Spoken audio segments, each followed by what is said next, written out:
Hello, my name is Tylluan. I'm a solitary pagan witch. I'm an author and the founder of the Wolf and Howl Press.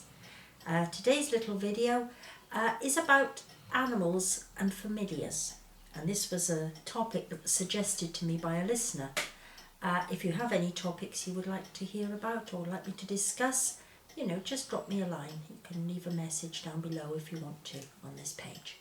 Anyway, animals and familiars. Now, I'm a very old-fashioned sort of witch. I was brought up at a time when people didn't talk about witchcraft or the craft or paganism even very much. And then only with people they really, really trusted. So I have to admit, I don't feel terribly comfortable when I hear people saying, oh, this is my cat and he's my familiar. And I'd like to explain to you why. I mean, I love animals. I've had loads of animals down the years as pets. And I always view them as part of my family. But I have to say I have never, ever regarded any of them as my familiar. And I'd like to explain to you why. In my opinion, and this is only my opinion, you're perfectly free to go off and have a completely different opinion on this. But in my opinion, the word familiar for an animal is something that comes from really from the findings of the witch hunters. This was a phenomenon that took place over a period of centuries right across Europe, in the UK, Scotland, all over, and much later on in the New World in America. But I have my suspicions that the idea of a familiar, which is something much closer than a pet, was something that they hit upon themselves, or that somebody might have once said to them. And if you're asking people under torture, they are going to agree to just about anything. Now, I suppose I better show you this. I don't think the camera's going to pick it up very well, but I expect you've heard of the witch's mark, the extra nipple, the extra teat, if you like, where a witch was supposed to suckle her familiar. Now, I actually have one. I've had it all my life, which is on my arm here, and I don't think you can see it very well, can you? No. Well, anyway, if you ever see me, just come up and ask me, can I see your witch's mark? And it is very, very distinctive. And I have never, ever, I can truthfully say none of my pets have ever come up and started nibbling away at it. So I suspect that the whole idea of the witch's mark was something put about as a way of terrorising people, for want of a better word. I mean, you've got to bear in mind what a witch's mark is essentially is... Noah, he's in a bad temper. I've shifted him out of his spot and he's gone over there and he's, what a witch's mark is basically is a skin tag. And a skin tag is something which tends to come on you as you get older. You get them around the neck or the arms, where have you. And I think it was a way of keeping elderly women in check, if you like, It was a way of frightening them. Shut up, or we'll start looking for a witch's mark and you're bound to have one, What I think happens with witches and animals and pagans and animals, I think once you start pursuing this kind of spiritual path, you become very much closer to nature. You become very much closer to the animals around you. And I mean all the animals too, all the animal kingdom, not just the nice cuddly puppies and kittens. You become closer and more in tune with all of them. I think sometimes they try to contact us in a way that they are trying to bring us a message, trying to bring us a lesson, if you like. I mean, I go through patches where I seem to have an awful lot of contact from birds. Now, when I was young, if you'd asked me, what sort of animal do you think is your totem animal, if you like, I would have probably said, like most girls my age, I'd probably said a wolf or a dolphin or something,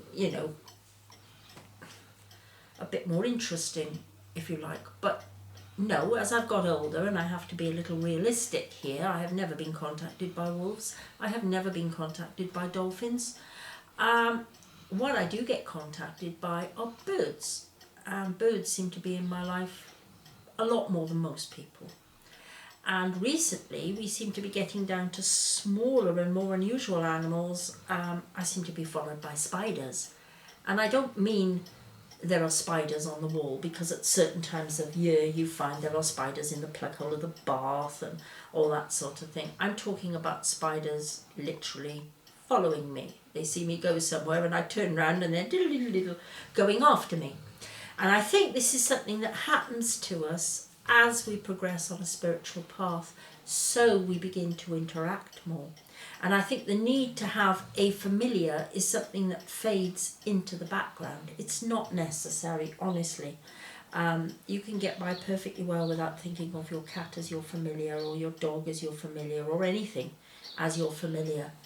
The whole of nature is our familiar, if you like. And there is one other case, which I suppose I'd better mention here, where sometimes we see lots of animals, and we know when we see it that there is something wrong about it. In other words, whereas normally you might see a handful of houseflies, for example, or bluebottles even. Actually, if you listen carefully, you can probably hear them. But you might see a couple, but suddenly you start to see loads, and it's not normal. There is nothing to attract them, and it often happens with something you're particularly frightened of. You know, if you are one of those people who's scared of birds, you suddenly see loads. It's like something from an Alfred Hitchcock film. If you're somebody who perhaps normally sees one or two cats, suddenly your garden is full of them, and that is something called a psychic infestation. And it's often accompanies a psychic attack. Some of the animals will be real, undoubtedly, but some of them will not. And that is a part of a psychic attack. Sometimes. They're not that often. I don't think they're as common now as perhaps they were a few years back. These kind of attacks, they seem to go in phases. There seem to be fashions for them.